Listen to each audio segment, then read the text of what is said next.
Welcome to SCIS-2016Fall-SkillCourt6.0, our advanced software engineering project for the fall of 2016. The developers were April Perry, Pedro Carrillo, Rolando Ramos, and myself, Jofren Duran. Our product owner was Gudmundur Traustason, our mentor was Mohsen Taheri, and our instructor was Masoud Sanjari. SkillCourt is a trainer simulator system targeted to players and coaches. Its main purpose is the improvement of passing accuracy and response time of soccer players.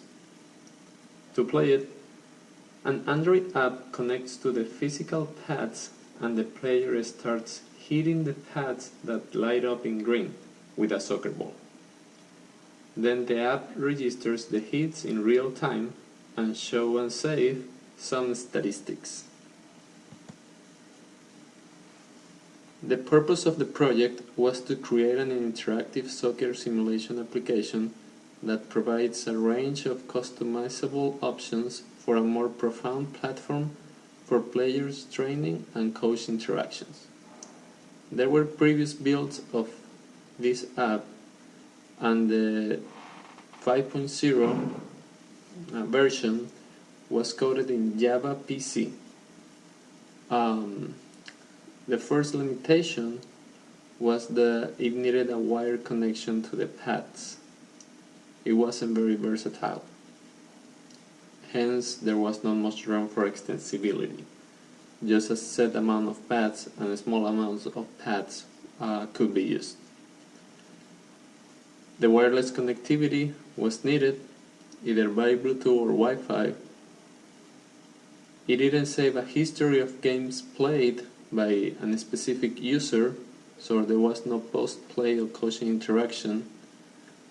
It was a good first approach, but it was a simple model that needed some extensions in its functionalities.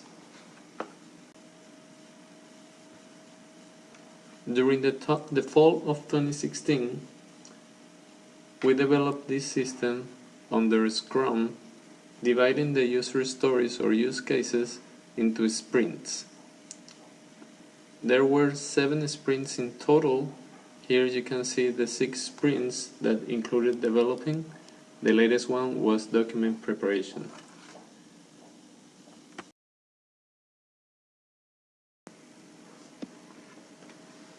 Our user stories consisted of extending the Java PC application with 3 features: play again option, beat timer game mode, and being able to play games that lasted for more than 60 seconds. Our Android app was going to include logging of users, registration of users, create user sequences, enroll as a coach, view history, view detailed history, view and create teams by a coach, search and add users to the teams created by the coach, start a game, show sequences in drop-down, beat timer game mode, pull live statistics from the repo, view graphical statistics to have a better understanding of those, see the history of my teams, show a dashboard, refactor the stats code, and move sequences to create games. Here we're gonna show you 4 use cases that were developed. The first one, pull live stats from database to populate graphs. In order to have a better understanding of the statistics that are saved by games that a player plays, there are some graphs showing on the Android app. The actor that participates on this use case is the player. The condition would be that the user wishes to view real-time graphs representing the accumulated statistics of their SkillCourt plays thus far. The event flow consists of the player clicking Statistics button on the main dashboard. The player can scroll up and down to view different real-time graphical data displays.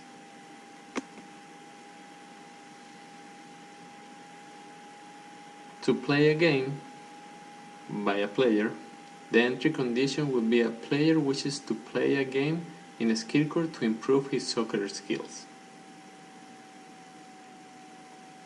To do this, the user wants to start a game.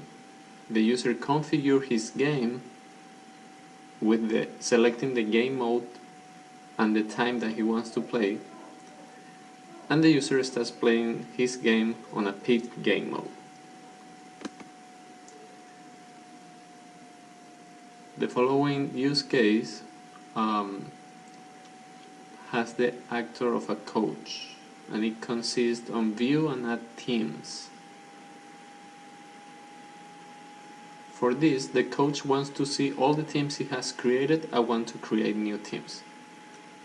On the event floor, we can see that the coach hits the coaching button on his dashboard. Then the coach can see all the teams he has created as a list thus far. The coach can add a new team by clicking the plus button on the right lower corner, and then the coach adds the new team name and description, and then press save. The app will take the coach back to the list of teams, including the one just created.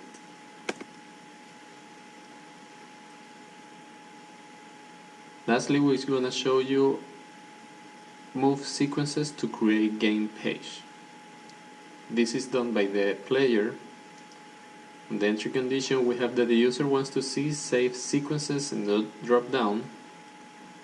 On the event floor, the player will see a drop down populator with a sequence name.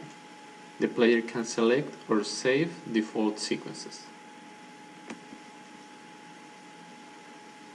This is the use case diagram, a high-level overview of our new SkillCourt Android app and its functionalities. We can see mainly how a player have access to all these use cases, and a coach is actually a player. You will see in the tutorials how a player can have the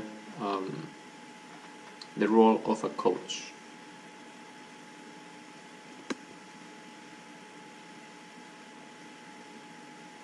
The user story. As a player, I would like to be able to view the live statistics that I have saved so that the graphs that I'm viewing on the stats page are accurate in relation to my individual progress. Can we see here a little bit more in detail how the actor, the player, wants to view the history page, and this includes to obtain the data from the Firebase database. Then we can see the detailed use cases for the user story that says, as a player I would like to start a game from my Android phone to start practicing my skills on a skill court. We can see how starting a game includes to start the Arduinos and to start saving data on Firebase. The following detailed use case diagram corresponds to the user story that goes, as a coach I would like to be able to create teams within my profile and see them listed so that I can follow the progress of the players I've added to those teams. So the coach can create a team, assigns a name, assigns a description, and after this he would be able to add players to this team that he just created. Lastly, we can see the detailed use case diagram for the user story that goes, as a player I want the ability to see the sequences in a drop down in the create game page and select the default one before starting a game, so I can test my abilities using that specific sequence. Now we're gonna show you some sequence diagrams. For the user story that shows the history of gameplays, we can see how the actor requests the history page. This one goes to the data controller, which is the one that is gonna query the repository. This one then returns the results. If nothing is found, then it will show an empty graph, and if the data is found, it will build the appropriate graph and show it on the screen for the player. To start a game, we can see how the player requests to start a game. Then it goes through the game presenter, the Arduino manager, the Arduino connection handler, the SCIS-Court manager, and then the SCIS-Court game in order to show the results.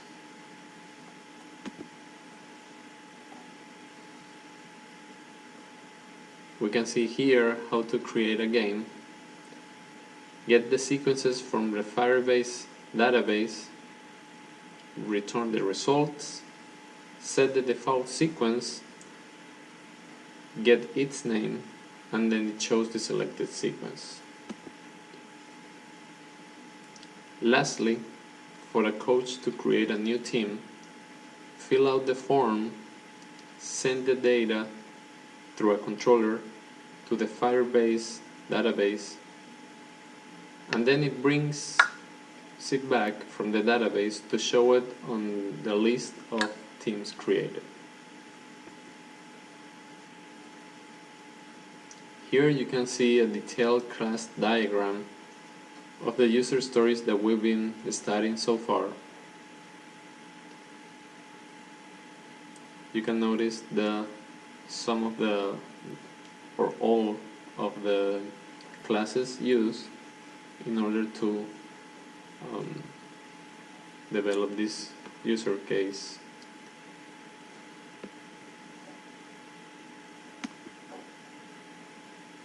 Here we can see a very detail of starting a game.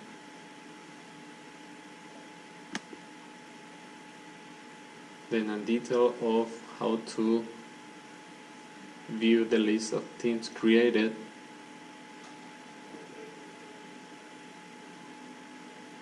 How we can show the main dashboard.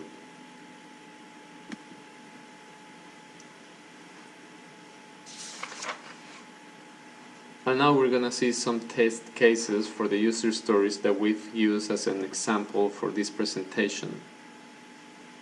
All of them have the status as passed, given that the actual results match the expected results for each of them.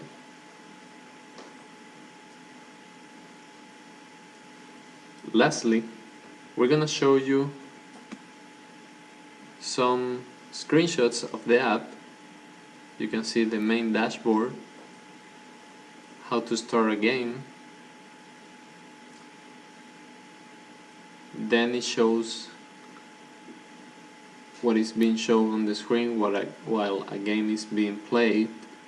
The green square shows the hits to green pads. The red square shows the hits to red pads.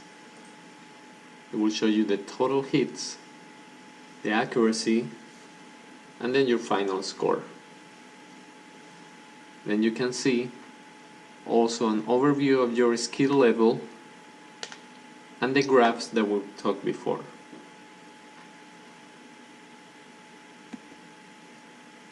Now we're going to show you a high-level demo of how SCIS-Court is played.